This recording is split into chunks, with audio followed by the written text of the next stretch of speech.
বাংলাদেশিদের জন্য ওমানের ওয়ার্ক ভিসা পুনরায় চালুর প্রক্রিয়াটি এখন একদম চূড়ান্ত পর্যায়ে রয়েছে এবং এটি নিঃসন্দেহে চলতি বছরের অন্যতম সেরা একটি সুখবর।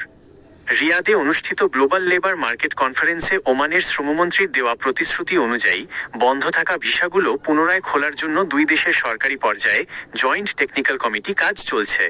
আপনার কন্টেন্ট বা ভিডিওর জন্য এই বিষয়ের মূল এবং আকর্ষক পয়েন্টগুলো নিচে সাজিয়ে দেওয়া হলো, যা দর্শকদের পুরো তথ্যটি সহজে বুঝতে সাহায্য করবে। ওমান ভিসার সর্বশেষ 3টি বড় আপডেট। নতুন ভিসার দ্বার উন্মোচন। 2023 সাল থেকে সাধারণ, অদক্ষ ও আধাদক্ষ কর্মীদের জন্য বন্ধ থাকা ওয়ার্ক পারমিট ভিসা খুব দ্রুতই পুরোদমে চালু হতে যাচ্ছে। জরিমানা ছাড়াই বৈধ হওয়ার সুযোগ। ওমানে বর্তমানে যেসব বাংলাদেশি কর্মী বিভিন্ন সমস্যার কারণে অবৈধ বা অনথিভুক্ত আনডকুমেন্টেড হয়ে আছেন, তাদের কোনো জরিমানা ছাড়াই বৈধ করার প্রক্রিয়া চলছে। সরকার এটিকে সবচেয়ে বেশি অগ্রাধিকার দিচ্ছে। দক্ষ কর্মীদের বিশাল সুযোগ। সাধারণ শ্রমিকের পাশাপাশি এবার প্রকৌশলী, চিকিৎসক, নার্স এবং বিভিন্ন টেকনিক্যাল ট্রেডের দক্ষ কর্মীদের জন্য ওমান যাওয়ার প্রক্রিয়া আগের চেয়ে অনেক সহজ করা হচ্ছে।